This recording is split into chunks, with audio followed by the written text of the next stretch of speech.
And there we are. Good evening, everyone.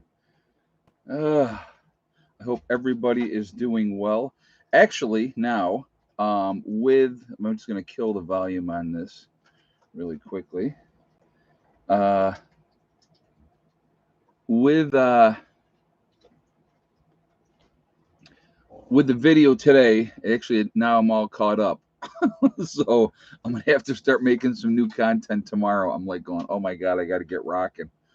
But crazy times if you've been watching the videos. All the buildings for right now are in. We're obviously Dave has got a building coming in, but that'll be probably 3 weeks out. So that's so we have time on that one. It's just like, oh my goodness. But anyway, no, things are going good. It's been very productive, very busy, and that is not a bad thing. So before we jump into anything on the channel, I would like to remind everybody that this is a very family friendly oriented channel. I would ask you all to please be decent in the chat. No racism, no nastiness. If you cannot abide by those easy, simple rules, those awesome people lit up in blue with the blue wrenches are going to boot you out of here because we're not going to have it. We're not going to tolerate it. All right. So, anyway, all right, we're going to be talking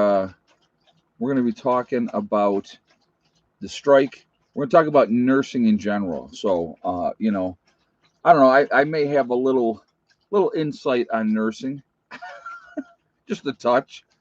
Um, kind of give you my background first. Those of you that don't know, I was a CNA for 5 years. I went back to school and got my nursing degree, and so I have been a nurse now since 1995. So what, 29, almost 30 years, and so long time, and but it's you see a lot, you go through a lot, and it's funny. I've talked to a lot of nurses that retired, and aren't actively working as nurses anymore. And then I've asked several of them, did you keep your license or did you give it up? And a lot of them kept their license just in case, that type of thing, just in case. And and that makes sense because it's something to fall back on, uh, you know. And so you don't actively have to be out there, doing 40 hours a week as a nurse to keep your nursing license. It's not how it works. Once you've earned that license, it's yours. And unless you screw up, you know, or something happens or you decide to give it up, then that's just kind of the way it goes. But so Kaiser Permanente, there, the union for that chain. They're in California, they're in Virginia, they're all over a bunch of different places. They have been, looking at getting more staffing in these facilities, better pay for the nurses and the CNAs and X-ray techs and everybody else, right? And so they were negotiating with them, and the business didn't want to, do the increases that they were asking for. So the deadline was Wednesday, so they went on strike today. Now, kind of not credible strike. Okay, so I'm going to explain what do I mean by that. In some of the facilities, they're only striking for one day. Other places are only striking for 3 days.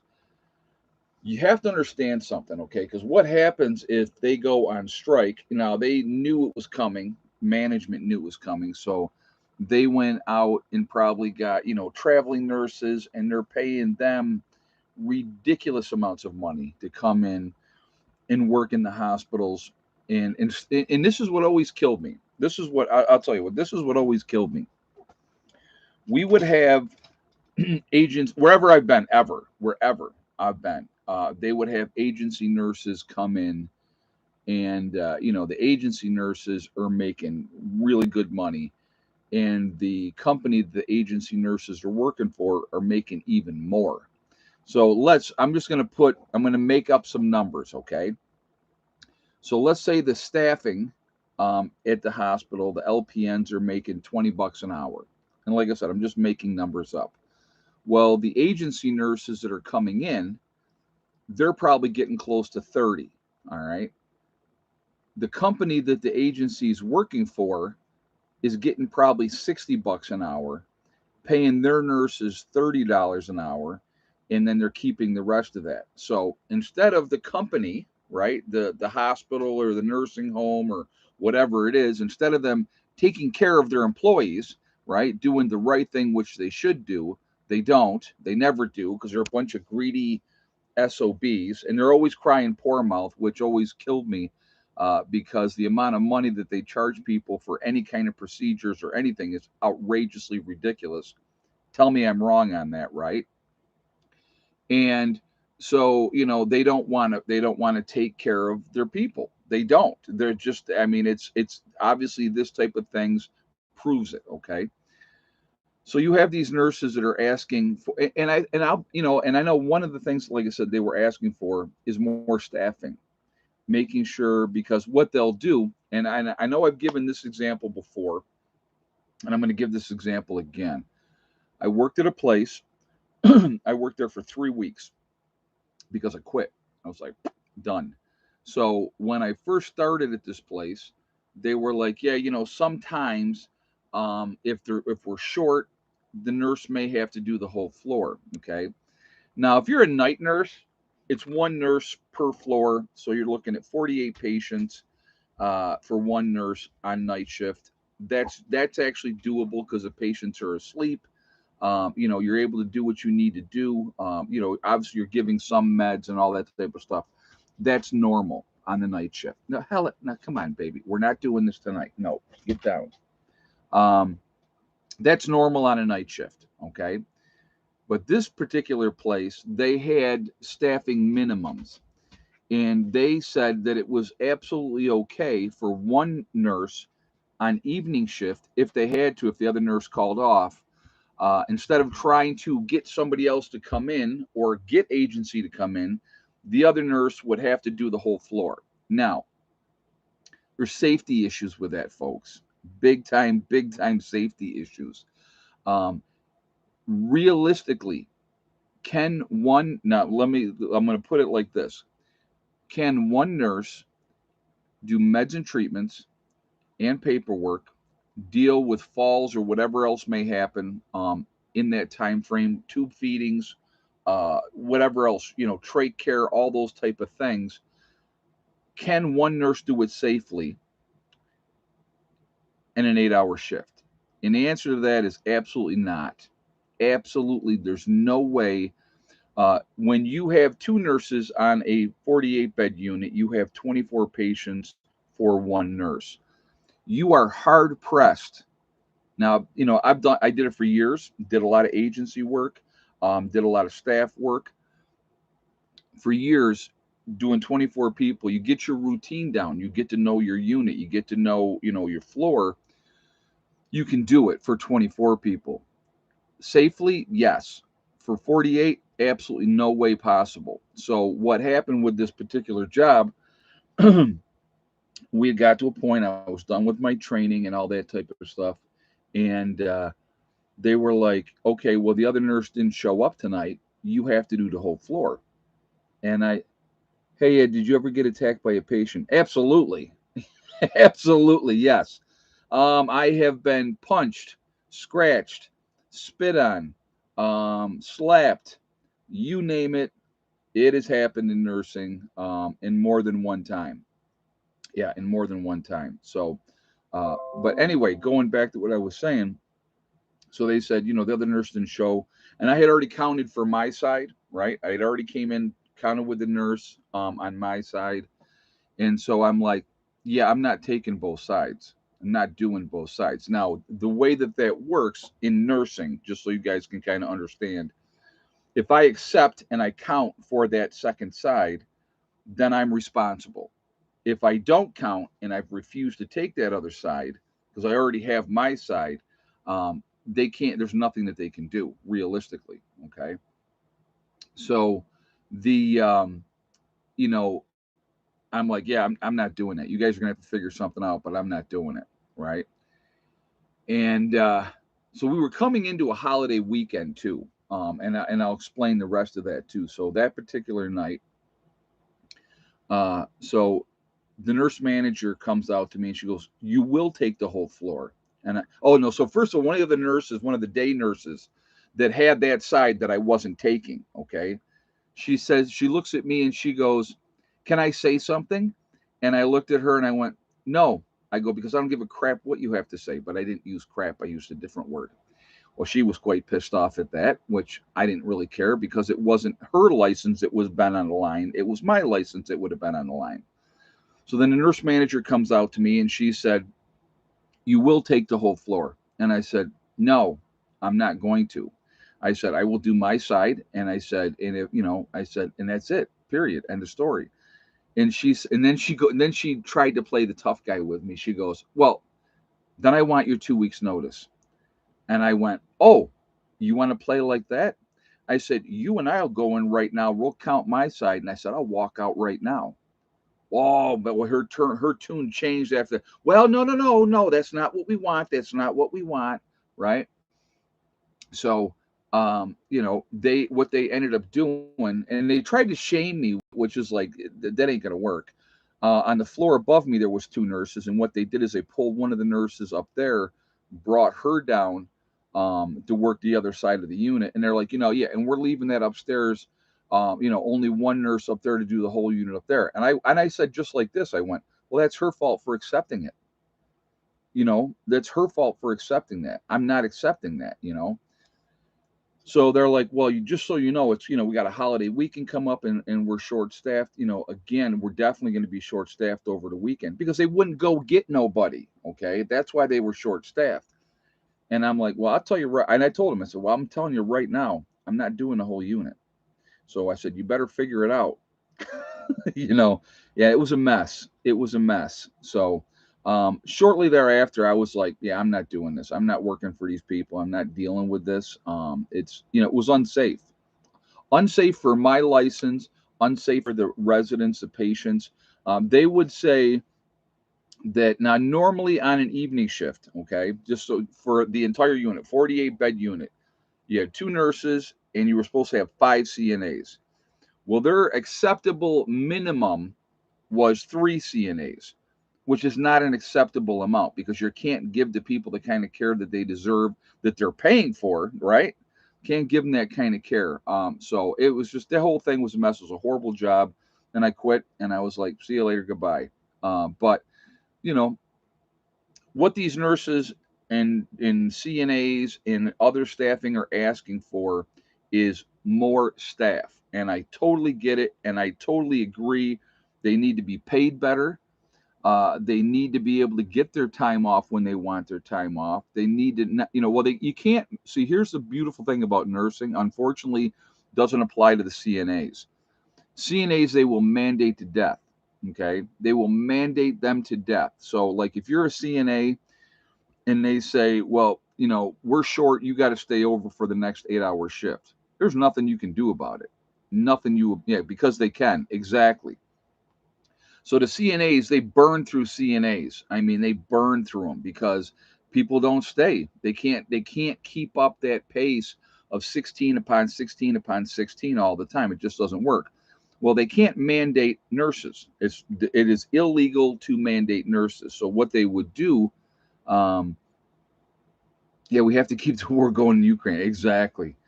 So what they would do is they would ask us, are you willing to stay over an extra 4 hours? We got somebody else coming in at that halfway point. And if you wanted to, you could. And if you didn't want to, you would tell them no. I couldn't tell you how many days on a day off that I got a phone call, hey, can you come in? Um, and sometimes I did and sometimes I didn't. But, that's just all part of that, what you're dealing with nursing. They deserve to get more pay. They deserve to have better benefits. They deserve to have proper staffing, not what their staff. Here's what I would love to see. I would love to see this. Never's going to happen. I'll tell you right now, it'll never happen. but I would love to see it. I would like the people that have decided that the staffing minimum is, 3 on an evening shift. And I'd like to see them come in and try to do that with 3 of them. I can guarantee you 100% they would change their tune in a hurry. They would, but again, it'll never happen because these people don't get their hands dirty. They are not in the trenches working and dealing with personalities and people and all that type of stuff. They don't. So they don't care.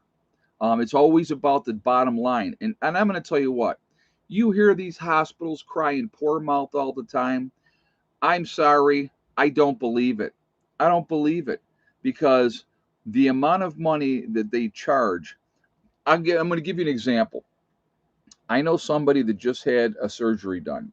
I'm not going to say names, right? Not going to put that out there, but I know somebody that just had a surgery done and he didn't have insurance, okay? So it was one of those, in and out surgeries. He wasn't, I think he was in maybe overnight and then he was out the next day. You know what his bill was for this surgery and basically 1 day stay in the hospital? Almost $40,000.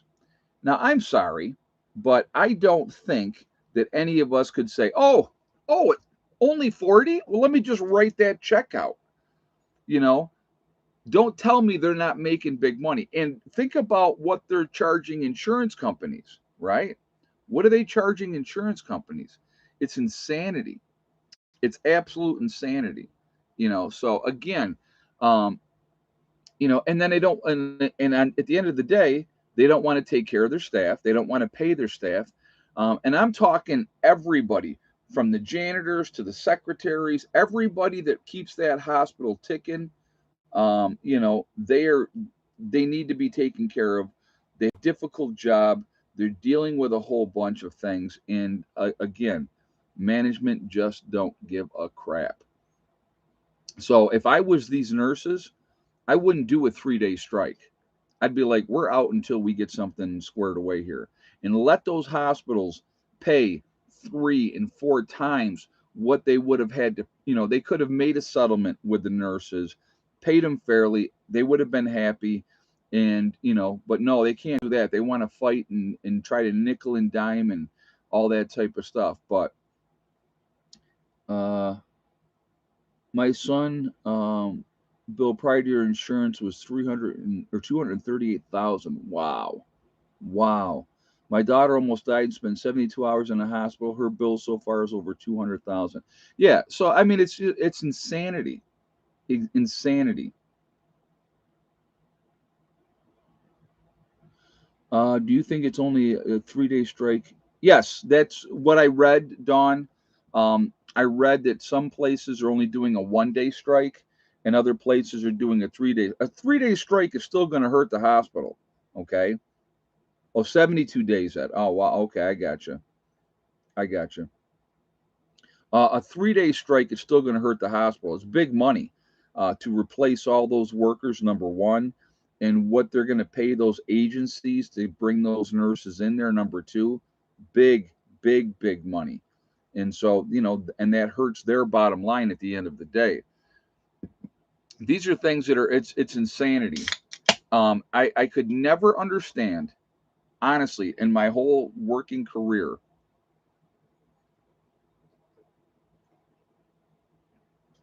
why so many of these companies don't take care of their people. Now, there's some companies out there, okay, they take care of their people, and their people are loyal, and they stay, and they do well, and they're happy because the company's taking care of them financially. They get good benefits. They get a decent retirement. They get, other things, are really, really well. A lot of companies will promote from within, right? So if you're a good worker and you do your job and you show up every day and you do what you're supposed to do, those are the people that get promoted, and they should. What? I just, hey, Ed, pardon me if I missed the memo. I know you're busy, But are you ever going to go back to doing week by week food prep hauls? No, Nathan. I did that for I did a 12-week run on that, and I have the videos up in so you can watch all of those. And I thought that doing 12 weeks is a good example. So it hopefully gave people ideas. And so if they wanted to move on with that from there, I appreciate the question. And it's a great question. But I kind of laid the groundwork, if you will, and hopefully, if people want to take that up, they could use that, as a guide and kind of just expand on it from there. Those patient or nurses want to take care of patients, but not to the extent of making them sick or almost putting their family second. They're put in a terrible spot. Dana, let's prep. Yep, you're 100% right. You're 100% right. They're burned out. The average nursing career, and I read this. The average nursing career is about 5 years. Okay. Now, there's some of us that stay and we keep working as nurses because we love what we do. That's a big part of it. And but I can tell you this right now: I will never work in a facility again, meaning a hospital or a nursing home. Not going to do it. Not going to do it. Not going to put up with the politics and the nonsense. And um, you know, I've worked for the state, and and this is what kills me. Okay, this is what kills me. Now, and tell me how this makes people feel. All right. So let's say you work, and I'm going to go with New York because that's where I was working for the state, was in New York. A couple different times. County, I worked for the county. I worked, for the state itself, the whole 9 yards. They play these games constantly where they write you up all the time, right? I'm writing you up for this. I'm writing you up for that, and all this other nonsense. Instead of, right? Now, here's the thing, folks, and I will tell you this right now. Anybody watching this video or stream, anybody that watches it later, every one of us have made a mistake on the job, in life, whatever the case may be. We've all made mistakes. Not one of us is perfect. Not one of us has never made a oops moment or anything like that. We've all done it. All right. Me personally, if I screw up something, if I'm on a job and I screw something up, I would like them to come and talk to me and say, hey, man, you screwed this up. This was your mistake. We'd like you to fix it, for the next time. Instead of, here's your write up. You're getting written up because you screwed this up. I don't like that. I mean, if you tell me what I did wrong, I'm going to fix it and I'm not going to do it again.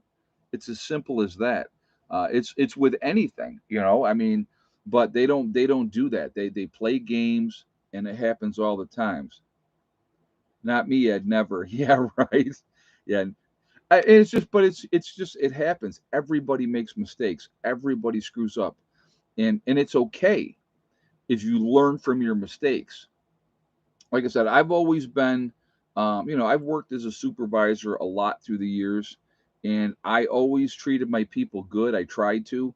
I didn't do write ups. I wouldn't write people up.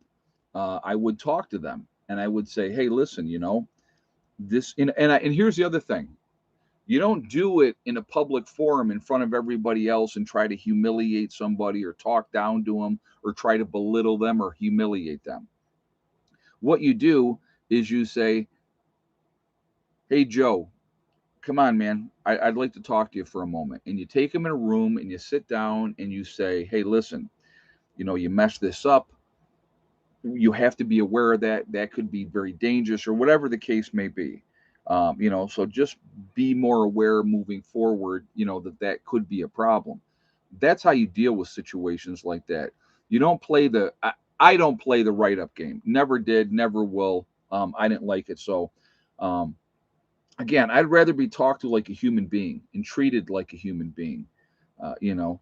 But I did that too. And the one that I pulled aside for being verbally abusive told me to F off. Well, that's a whole different kettle of fish then, Dawn. You know what I mean? I get what you're saying, and you're going to deal with that. and those people don't last long. Here's something that I will tell you 100%, and this is so true. Worked with these people through the years, right? Complete tool bags. We've all worked with them. We've all worked with them. They don't last. Their attitude, their work ethic, their job performance. If they got a piss poor attitude and they're miserable and they treat everybody else like crap, they don't last. They just don't. And I used to remember saying to different people, I would say, listen, just wait it out. They ain't gonna be here long, and they never would be. They never would be. So, but that is so as an employer has a ground to stand on when they fire them. I'm not paying unemployment. Well, if they fire you, they still have to pay unemployment, but they get their justification of why they're being fired. So that, and basically what that comes down to, so that the person can't come back and say they fired me on not solid grounds, but that they have all this paperwork and all this paper trail saying, well, they screwed up this and they screwed up that and they screwed up that. That's all about litigation. That's not about unemployment. If they fire you from a job, you can collect unemployment. So that's just, but 9 times out of 10, trust me on this one, I know, in the nursing field, there's another job waiting. There's always another job waiting. People are they're always short, guys, always short. So there's always going to be work there if you want to work, you know. Me personally, my favorite type of nursing work to do is private duty. And the reason for that is when I work private duty and I'm taking care of somebody one on one, they get 100% of my attention. They get the kind of care that they deserve. I can take care of them the way that they should be taken care of. I liked hospice too, Dawn. I did quite a bit of hospice, through the years. But that was, to me, actually that was really rewarding as well. A lot of times when you have people, or so there's stages that you have to go through with death. Like, so if you die suddenly, you don't go through any stages. You're dead. Okay. But let's say you got cancer. Okay. And I got this cancer. It's a matter of time and I'm gone. Okay. Well, you go through stages. And the final stage, and I won't go through all, I mean, there's anger and, resentment and all that type of stuff. But the final stage you go through is acceptance. And when people get to that point and they've accepted, okay, this sucks, but this is reality, they really have a tendency to look at things differently. And like I said, I can only speak from my own experiences of what I've dealt with personally. And I will tell you this, and I've talked about this a little bit before, but I definitely wanted to touch base on this again. As a cancer survivor, okay, as a cancer survivor, when you get that diagnosis of you have cancer, it is, I can't even be, unless you've been through it, you'll never know, honestly. But the only thing that I can describe it, when you first get the news, okay, when you first get that news that you have cancer, it feels like somebody hauled back and kicked you in the groin as hard as they possibly can. That's the initial shock of that. Like, oh crap, okay. It knocks the wind out of you. I mean, it'll knock the wind out of your sails. And Dawn just said it changes you. It does. It makes you look at things differently. It makes you realize what's important and what's not important. You know, um, chasing the almighty dollar is not the most important thing. Time is the most important thing, and what you do with that time. Okay, so what do I mean by that?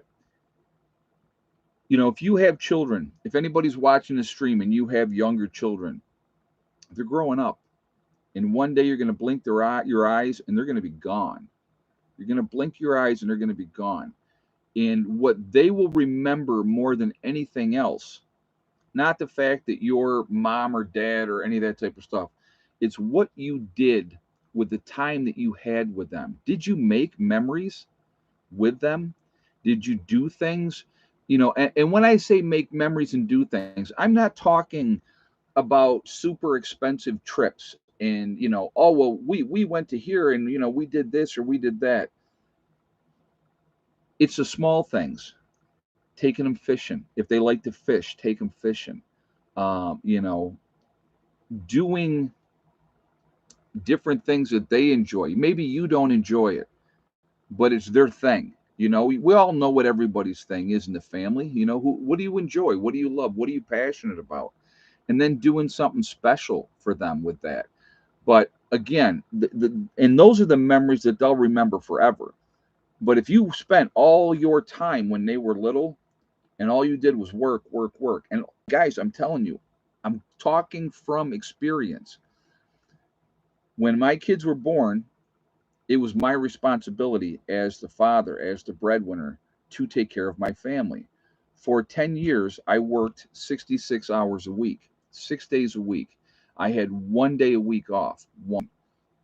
And what I always tried to do on that 1 day off, I tried to always do something as a family. I thought that that was important. That we went bowling or we went, to the planetarium to watch a laser light show or whatever it was. It was something that we could do as a family, go out and spend that time together because I always felt that that was important. And I felt bad. I missed so much because I had to work all the time. And you know, when you, like I said again, when you get that diagnosis, throwing axes exactly, uh, but when you get that diagnosis, man, it'll make you take a pause. It'll make you reevaluate what your priorities are, and that's exactly what it did to me. And I just, I realized, don't work as much, take care of the important things, make those memories, do things, with the kids while you have that time. And fortunately for me, I recovered, and it's been 8 years for me. It's actually July was 8 years, and I'm very happy to still be here. I remember at the time, my kids were 13. They were 13 at the time, and I remember talking to the doctor, and I said, I ain't going anywhere. I got way too much I want to do yet. Congratulations, Don. Congrats, 14 years. That's awesome. And I've still got things I want to do and I want to accomplish. We need to realize that's an important aspect of it. And I will tell you, yeah, JJ's going for open heart surgery on Monday. So again, guys, for those of you that pray, I would ask you that you keep him in your prayers. He will definitely be in my thoughts. And, you got this, JJ. You got this. So, Brick said almost 5 for me. Cool, man. That's awesome. Ed, you've accomplished so much with your time. Thank you, man. I appreciate that. And I'm going to tell you what, I didn't do it alone, Prepper, obviously. What we've accomplished here is definitely not a one-man show. Uh, you know, it has been a team effort, and it has been amazing, and it will continue to be so. We got a lot that we want to do yet, and it's going to take time, and that's okay, but we'll get there. We will get there. So, but, again, it's just going, let's go back to talk some more. What are we at? 308 in the chat. We're at 161 on the thumbs up. If you have not shot a thumbs up yet, I'm going to ask you to please do so to show support for the channel, and I thank you very much for doing so. I think it's the first thumbs up I've asked for tonight, too. Again, it really does make a huge difference with the algorithms. So, thank you for that reason as well. The more interaction, the better it is for the channel. Also, again, if you are not subscribed to the channel, please subscribe. Make sure you hit that bell icon to get all notifications as well. And I thank you ahead of time. So, I'll tell you, in life, again, like I said, it's so weird that I can take so much from my own life experiences when I talk about different things on here. Been around for a while, so I've seen a few things, but you have to you you should always be self-evaluating. Always should be self-evaluating in looking at the big picture and you know what kind of impact am I making on people and stuff like that. And don't get me wrong, guys, we all have bad days. We all have bad days, and I have bad days like anybody else. But I try to snap out of it quickly if I can, just because there's somebody out there who's going through a whole lot more than I'm going through, and they got a worse thing that they're dealing with. You know, isn't it crazy how so many of us have had the same experiences? Well, I think that that shared. I guess the right word for it, Dawn, is that shared trauma. Shared trauma. Hey, dude, who do we replace Kevin McCarthy as Speaker of the House? You are asking the wrong person that because I really don't like politics. I don't like politicians. I've heard this, which I think would be hilarious. To me, it would be hilarious because the Democrats would absolutely lose their mind. Somebody was talking about putting Trump in as Speaker of the House. That would be wild. That would be wild. I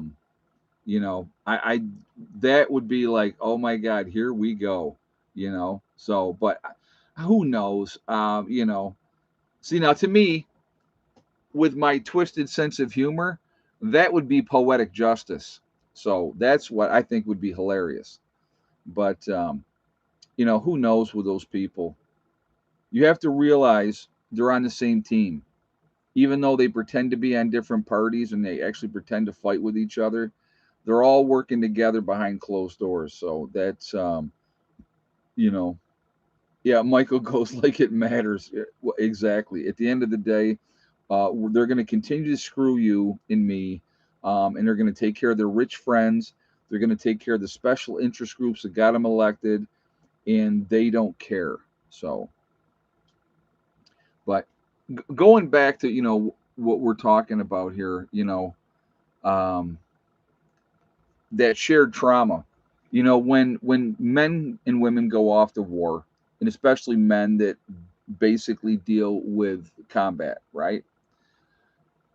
There is a shared trauma and a brotherhood with that never goes away. That never goes away. So they have like the Band of Brothers, right? If any of you guys watched that series about World War II, with the airborne unit and stuff like that, I mean those guys went through some crap, okay, and they had that bond.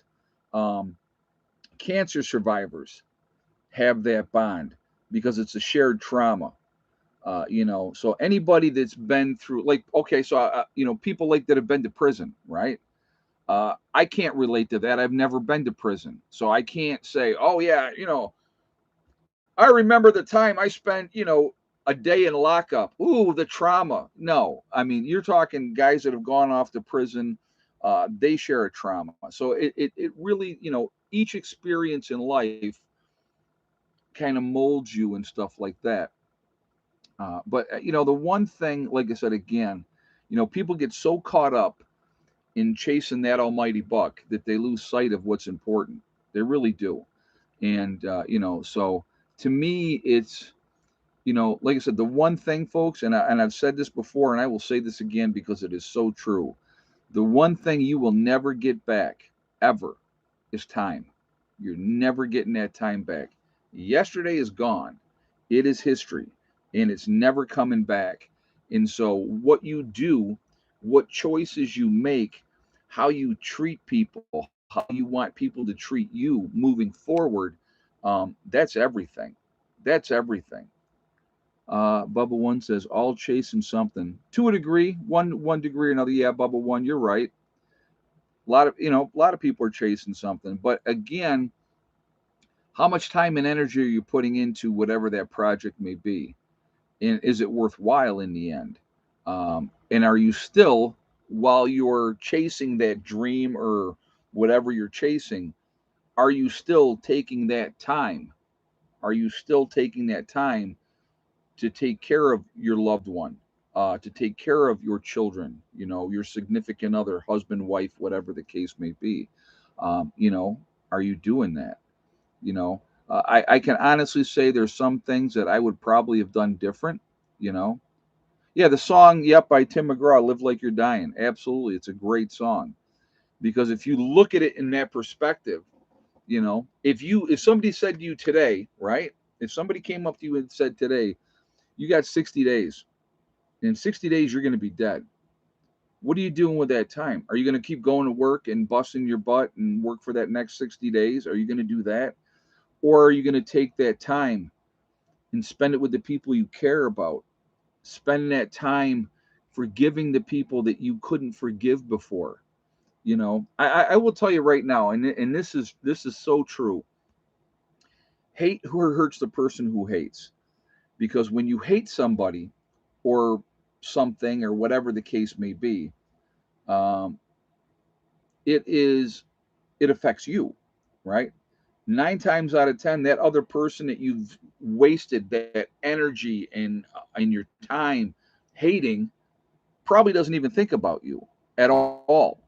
So, people have done me wrong, folks. I'm not going to say it hasn't happened because it has. Okay. But for myself, I got to let it go.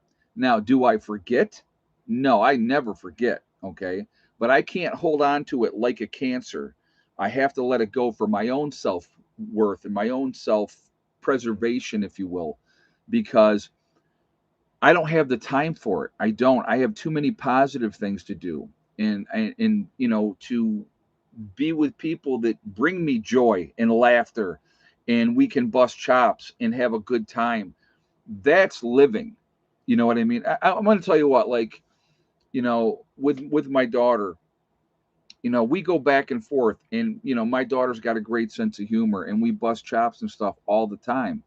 And that's great. Eddie's a little bit different with his autism. He doesn't, with anybody that is dealing with somebody with autism knows what I'm talking about. I don't love my son any less than I love my daughter. I love both of my children, and I love my stepson too, Josh. I mean, I helped raise the boy. I love the kid. Um, but it's a different thing with a child with autism. They don't have, how do I say it? They're very, a lot of them, not all. I can't see. I don't ever want to say all, but a lot of the traits are very similar with autistic children. They don't have remorse. There's no empathy. They don't think about other people. They're absolutely self-absorbed, but they're not doing it maliciously.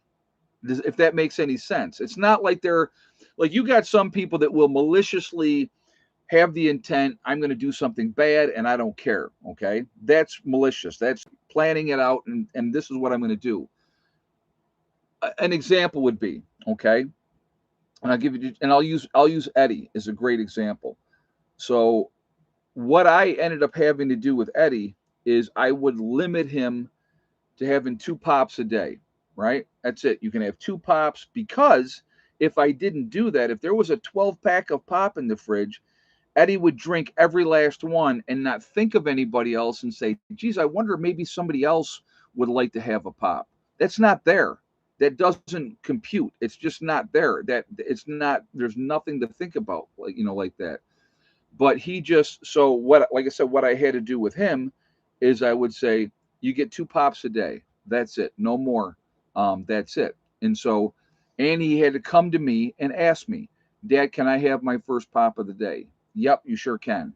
Can I have my second pop? Yep, you sure can. If he came to me and said, hey, can I get a third pop?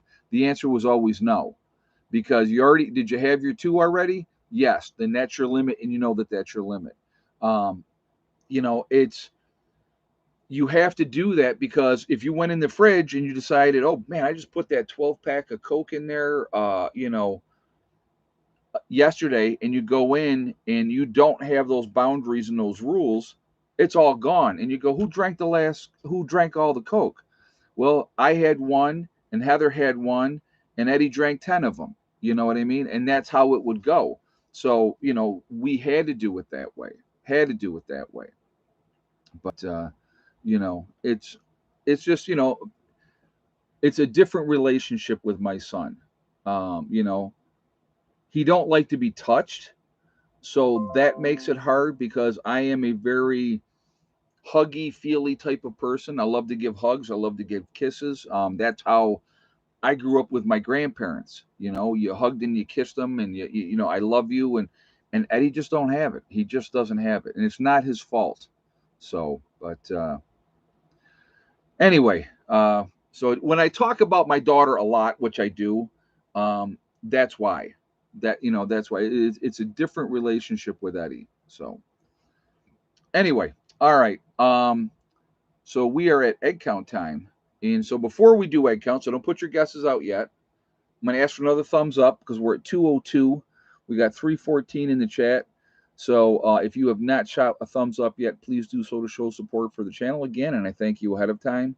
Also, it does make a huge difference with the algorithms, and I do appreciate it for that reason as well.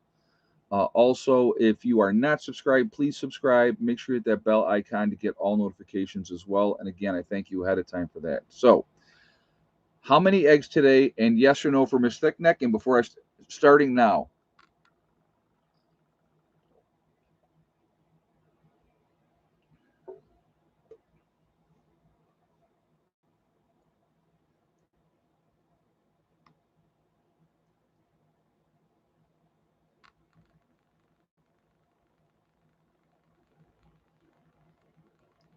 Give you guys a moment to get your guesses in, and we will go from there.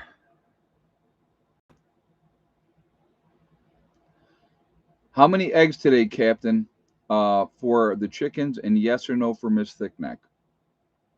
And she is our Easter egger. She lays a greenish blue egg, and she's the only one that we have. So that's why we know if she laid or not.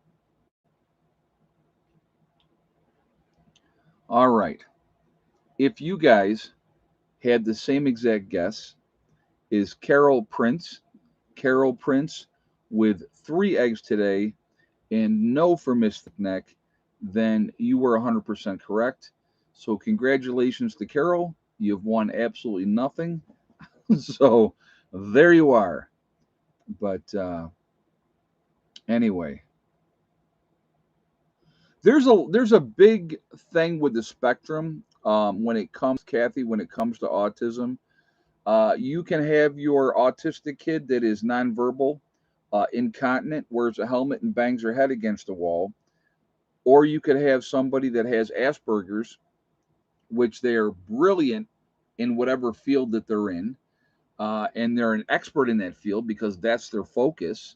Because that's what the autism does. It hyper focuses them on whatever they're good at. And then all the way in between. I always personally felt very blessed that Eddie is very high functioning autistic. So uh, I've always said that Eddie was the smartest one in the house. And I know I've said that on here before. Brilliantly smart. I mean, when Eddie was little, he would say, I'll just give you an example. He would say, how do you spell wonder? And you would tell him one time, and he would never ask you again because he had it. It was there. Eddie has memories that are amazing to me, that he'll be like, oh yeah, I remember this, that, or the other thing. And he would have been like 4 and 5 years old, but he's right on the money with his memory of what had happened and how it went down. So it's definitely wild, from that perspective. But then again, socially, he's socially awkward. Autistic kids, they don't like to do a lot of eye contact. He doesn't like to be touched. And so, that makes it difficult, it makes it hard. And like I'll give you another example with Eddie. Okay, so we get in the truck, and I like all kinds of music. So one of the kinds of music that I do enjoy is country music. Eddie cannot stand country music. Doesn't like it. Never has liked it. So what we would always have to change the channel because he would have a meltdown if we were playing country music. So Eddie does still play his guitar. He plays quite a bit. He enjoys that, and that's one of his outlets that he enjoys doing. Troy. Yep, he's still playing. So where I work, screw ups got promoted. Brown nosers get a lot of that too. People that kiss butt, narcs, telling on other people, sucking up to the bosses. Yeah, I never, I'm not a suck up, never have been a suck up. I do my job, and, and that's it. You don't have to babysit me. Tell me what you want me to do, and I'll do it. That's always the way it was. So country music makes me feel like a meltdown too. Not kidding. It's sad. That's funny. That is funny. But like I said, I mean, Eddie grew up with me for the most part, listening to 80s music. So Eddie loves 80s music. He likes some alternative stuff. Like if we're in the truck, he'll say, "Could you put Lithium on the Lithium channel, which is 34, with the satellite radio." So, but yeah, he just, he's just Eddie, and you get to know your kid, and you know what works and what doesn't work, and all those type of stuff. It's just one of those things. But it's life. Life is interesting, and I honestly don't believe that you're given more than you can handle. Sometimes you're given a lot, and you go, man, that's a lot. Um, but it's just one of the old sayings is you get more flies with honey than you do with vinegar. So when you treat people with respect and dignity, don't act like a jerk. You're going to get a lot further. And I've always found that to be true. And I always felt like I want to treat people the way I want to be treated. With nursing, I've always felt like if this was my father, if this was my grandfather or grandmother, whatever the case may be, how would I want them to be treated? And that's the way you should treat people. You know, um, it's not hard. It really isn't. So, but I don't know. Like I said, it's just not everybody feels that way. And you have the poor me group that they're always a victim, and it's never their own fault, and it's always somebody else's fault. They'll never take personal responsibility for their actions. It is what it is. So, um, again, I don't have the time to waste on hate. If somebody hates me, that's a party of one because I could care less. I'm just not going to bother with them. I'm going to go on about my business and take care of my stuff and have a good day. You know what I mean? I'm not going to waste my energy because I have too many other things that I want to do and I want to accomplish to waste that time. And that's like when I say at the end of my videos, guys, all that, it's not just words, it's not just BS. It's because it's how I feel. You know, there's nothing is guaranteed. You know, we never know what's going to happen, and that's just part of it. So you do the best you can. Like I said, I'm not perfect. I don't begin to think that I'm perfect in any way, shape, or form. But I just try to do the best that I can. So our friend who's a nurse just got fired for bringing her blind patient to get supplies. Our other friend, male nurse, finally got his job back. We appreciate our healthcare givers. So that's cool. Yeah, and it's unfortunate, but yeah, they have rules. They have rules, and that is why I prefer private duty. Because if I'm working for, let's say I'm working for you for private duty, and you say, Ed, can you take me to the grocery store? I need to get some groceries. And I go, yep, I sure can. Because I'm there for you. I'm there to do whatever you want me to do.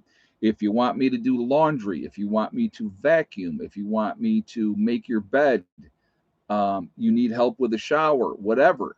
It doesn't matter. It doesn't matter. I'm here for you. Whatever you want me to do, whatever I can do to make your day better.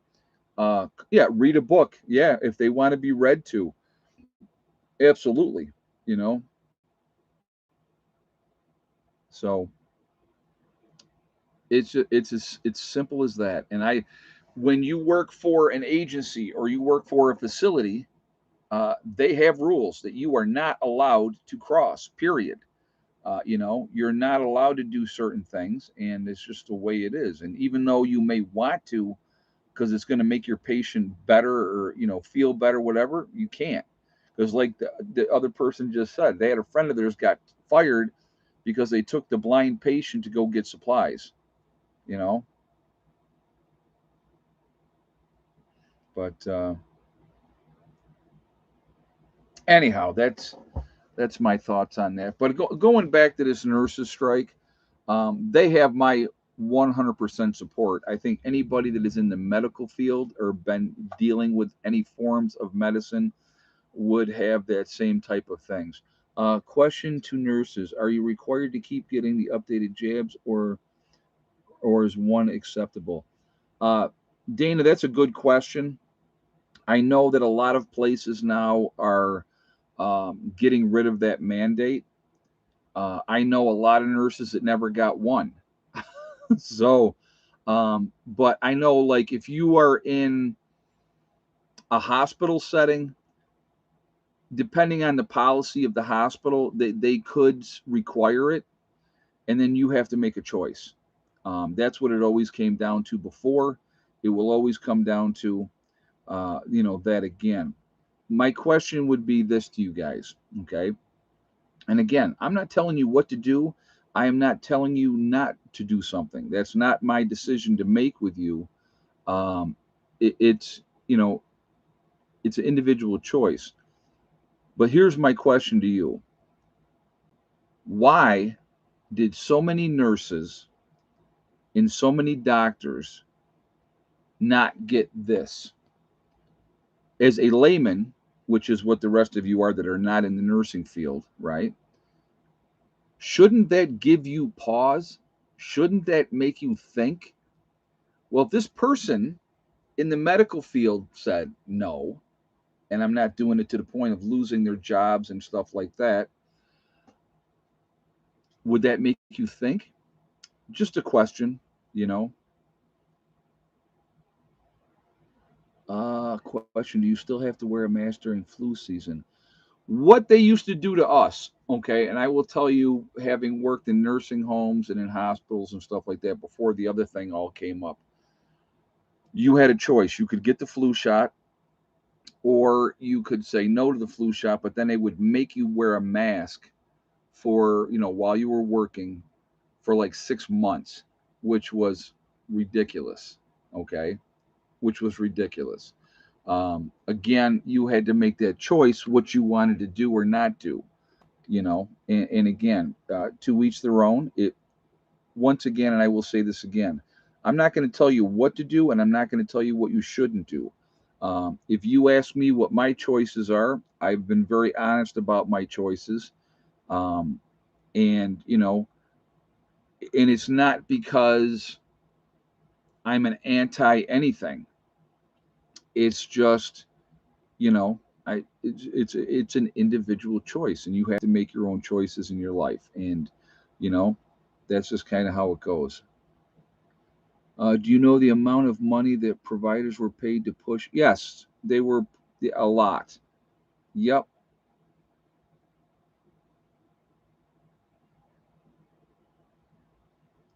Jen says there's a policy here, Ed, but no CV required. In that you have to wear a mask, and if they're okay with that. Yeah, and again, like I said, it's an individual choice, folks. Okay, absolutely an individual choice.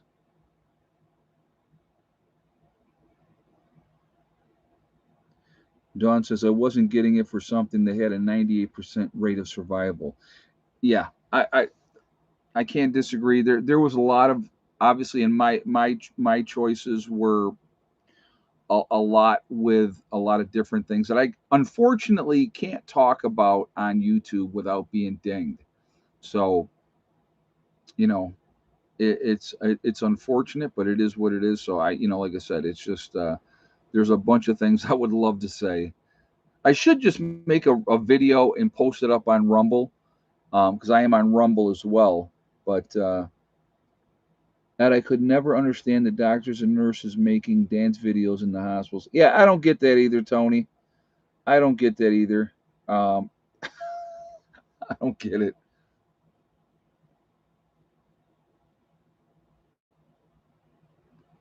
I was given a 20% chance to survive the cancer, so yeah, I hear you.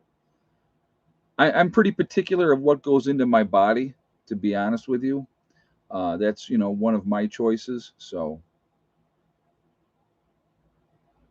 what are my thoughts on Elon these days? I really don't have an opinion. I really haven't been keeping up with what he's been doing or what's going on. Um, I really, I don't know. I don't really have an opinion.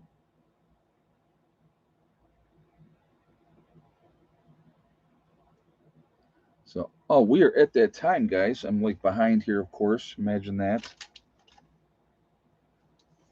All right, what are we at? 249 on the thumbs up. Let's keep those going just for the heck of it. Let's see how close to, not going to set a number, but let's see how close to 300 we can get. That would be 50 more.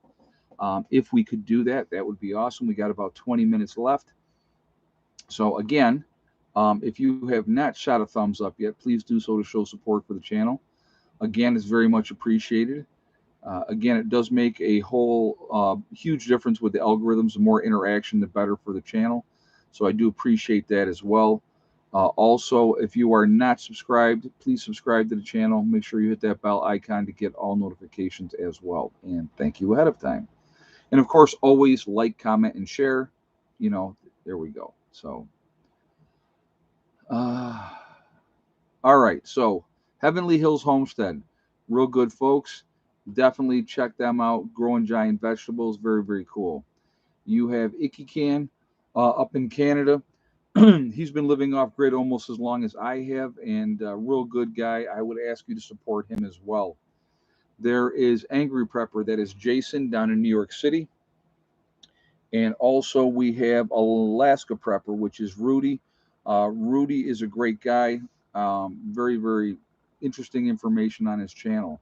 There's also Alaska Granny. You have Sean James with the Sean James channel and My Self Reliance. Two different channels, same guy up in Canada, building unbelievable, watching him build and do what he does. Very cool to see. There is Demcad, really good guy as well. Good content with his channel. You have Corporal's Corner. There's Bjorn Hansen. You have the 80K man up in the Adirondacks. There is Bizarrizza Jizza, who does the Carrington Chronicles. Interesting story to listen to. There is Marfugal News. That's Adam and Dax out on the West Coast. Really good, entertaining show out there. You have Magic Prepper in North Dakota. There is Wrangle Star. That is Cody. Real good guy. A lot of good information with his channel. Let's see. Red Poppy Ranch. You have Survival Lily over in Europe, letting you know what's happening in Europe. Can't wait to see what happens this winter over there. It should be quite interesting. You have Kyle's Cabin. Kyle and Sierra up in Minnesota doing their thing up there. Nice young couple living off grid.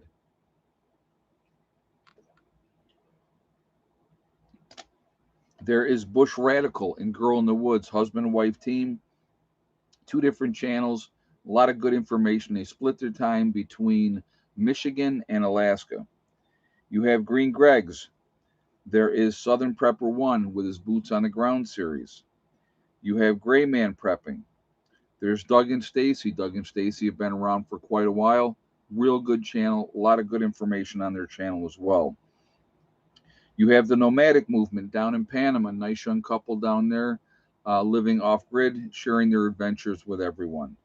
There's the Green Dream Project out in Arizona, showing you what it's like to live in the desert. We have Camping with Steve Wallace, who does stealth camping. A lot of fun to watch him. Real good guy. That's more entertainment, but you can definitely pick up some tips there. Bush Doctor Survival. There is Monkey Works. You have the Needy Homesteader. She's been around a long time. A lot of good content on her channel as well. There is Boss of the Swamp. Again, another master builder. Amazing to watch him build. Definitely good content there. You have Diamond with the Oppenheimer Ranch Project. Diamond is a good guy, been around for a while. A lot of good information on his channel. You have Patera with the Appalachian Homestead. She says it like it is, straight shooter. I like that. I respect that. There is City Prepper. You have Lumina Acres. There's Suspicious Observer. Really interesting stuff, what's going on with the sun and everything with him. There is Bear Independent, the Uneducated Economist. There is Bushcraft Bear in the Canary Islands of La Palma. You have Mary Greeley News. A lot of good information with her channel, giving you all the latest of what's going on with Yellowstone and all the earthquakes and everything like that. There's Adapt 2030. You have Malachi's Corner. We have Ice Age Farmer. If you're going to get your weather, there's only one guy you should be getting your weather from, and that is Ryan Hall Y'all. Ryan Hall is very passionate about the weather, but he also gives back to the community in a big way, and I think that is awesome as well. There is Russell Brand. I like Russell Brand. He says it like it is, and that's just the way it goes, and I like that. He lets you decide what you want to do with the information. Deep South Homestead, another very family-friendly oriented channel. Okay, so definitely good channel there as well. You have The Outsider up in Maine. There's The Fit Farmer. You have Prep Rebel. Simple Life Reclaimed. There is Townsend's. Townsend's is showing you what it's like to live in the 1800s, which I think is quite interesting.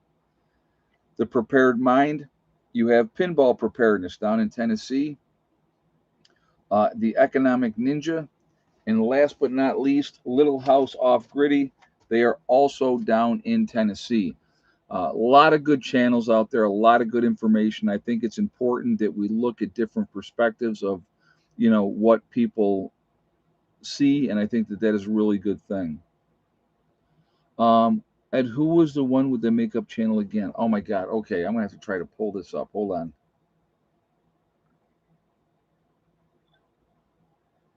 Oh, let's see.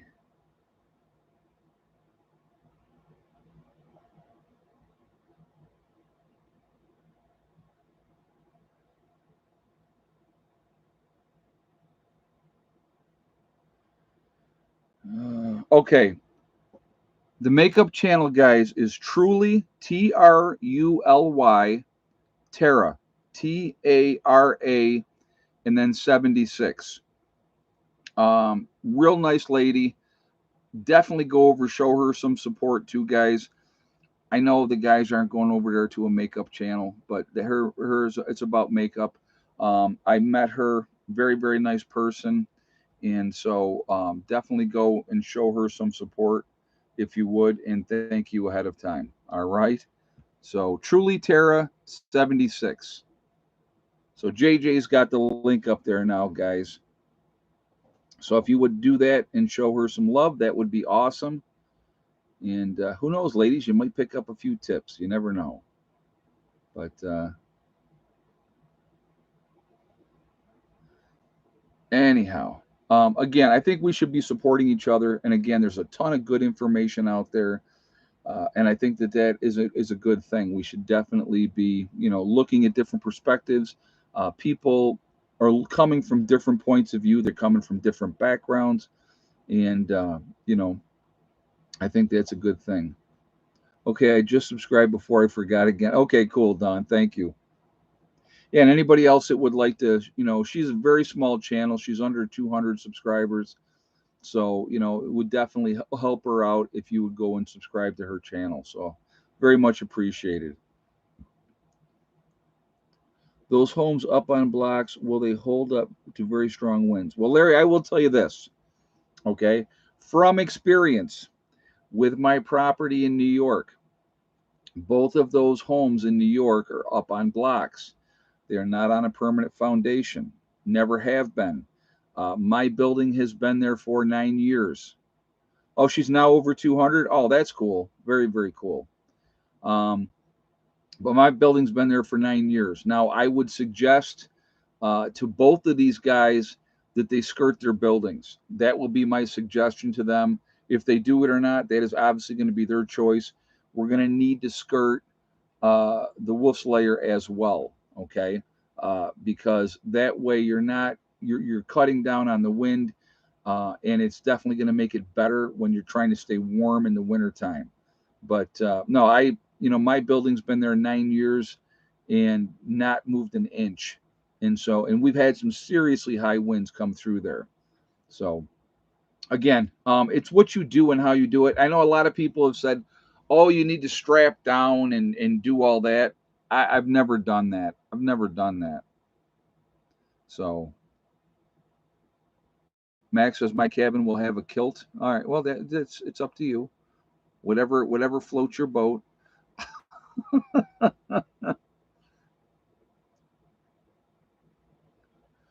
We are skirting and insulating taping for the blind guy's RV. Okay, Northern Hobbies Girl. From experience, let me say this, okay? What I did inside the camper for the windows, I put plastic over them first, taped the plastic around the frame of the window. Then I took a felt. Do I have any felt right here that I can show you? Actually I do. Ah, okay. I took a felt like this type of felt, all right? And then what I did is I put this up over top of the plastic and I taped that on. Um, what a difference keeping the camper warm with doing that and also skirting the camper. What a huge, huge difference. We had that cold snap last December, and I didn't have the building skirted, and I didn't have the windows, sealed up for winter. And we were really cold for about 3 days, and I could not get this camper above 50 degrees with the propane on nonstop. It was miserable, miserable. Okay. Once I skirted the camper and I took care of the windows, night and day. Didn't matter how cold it got, I could keep the camper warm, and it was awesome. So that's something that I think is important. Definitely, again, learning from experience. Okay. Never stayed in a camper before. Never wintered in a camper before. Definitely a learning experience. My own fault because I didn't do it sooner. But once we got through that cold snap, I sure took care of it then. And if you guys remember, Steve helped me, do that. So, uh, but yeah, that got squared away, and that was good after that. And so, like I have two windows that I got to do this year because I had, the stuff came down. And but yeah, so I don't have to do every window again because some of them stayed up and I never took it off. So all right, let's do this. What are we at? 269. So 31 more. Could we get 31 more thumbs up before we jump off here? I don't know. So if you have not subscribed again if you have not shot a thumbs up, first of all, do that, please. Let's see how close to 300 we can get just for the fun of it. Also, again, if you are, it really does make a big difference with the algorithms. So the more interaction, the better for the channel. Last but not least, bales of straw also work. Yes, but then you also deal with mice, James. And I don't like mice in my camper. So that's why I won't use bales of hay. But you can, but you end up with other problems. So, yeah, he's recovered. I mean, he still has little issues with his one shoulder, but other than that, he's doing pretty good since his bike accident. All right, so we are Legion. We are all over the country. We're all over the world. Where is everybody from tonight? Let's keep those thumbs up coming too, if you would please, and thank you. We got Janet up in BC, Canada, Franklin County, Ohio, Fayetteville, North Carolina with Carol, Missouri with Brad, Nowhere, Oklahoma with Okie Forge, Ontario with Northern Hobbies Girl, Ontario, Canada with Dave, the UP of Michigan with Dawn, Delbert in Missouri in the Ozarks, Palatico, Idaho with Janita, Edgewater, Florida with Judy, Phoenix, Arizona with Queen. East Central Illinois with Lana. Let's see, Hamilton, Ontario, or Hamilton, Ohio with Tim. Marion, Maryland. Leesburg, Florida with Joan. Rolling Meadows, Illinois with Katrina. New Hampshire with Brenda. Cape Cod, Mass. Medina, Tennessee with Marcia. Troutman, North Carolina with Troy. Dayton, Ohio with Rhonda. Dallas, Texas with Alex. Morning Light in West Virginia. Sandusky Bay, Ohio with T. Arkansas with Carrie. Omaha, Nebraska with Larry. Campbell, Missouri with Antonio. We got Ann up in Quebec. Bay of Islands, Newfoundland, Canada with Mar. West Central Ohio with Dale. We have Troy, North Carolina with Maverick.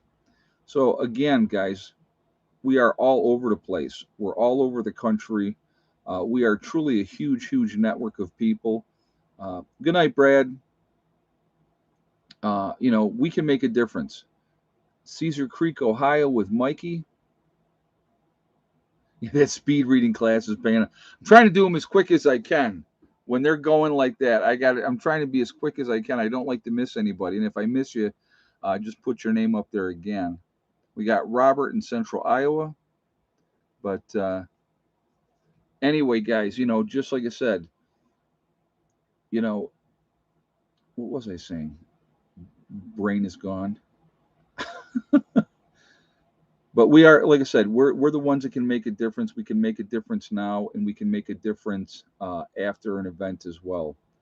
We got Cindy in the Finger Lakes of New York. So, oh, might as well bring this up, right? The big nothing burger that I basically said it was going to be the test today. Now I will tell you this. Hey, there's Green Greg's in the chat. How you doing, buddy? Nice to see you. Hey, John, thank you for becoming a beginning prepper. Appreciate the support. All the support helps, so it's very much appreciated. We have Diane from St. Augustine, Florida. But I did turn my phone off. I will tell you that, honestly. Not going to say I didn't, because I did. Left it off for about an hour and a half, and I turned it back on. So, but that was just my choice. But yeah, I didn't expect the test to be anything more than it was a test. And here's Village Homestead from Central New York. We got Tina in Orlando, Florida.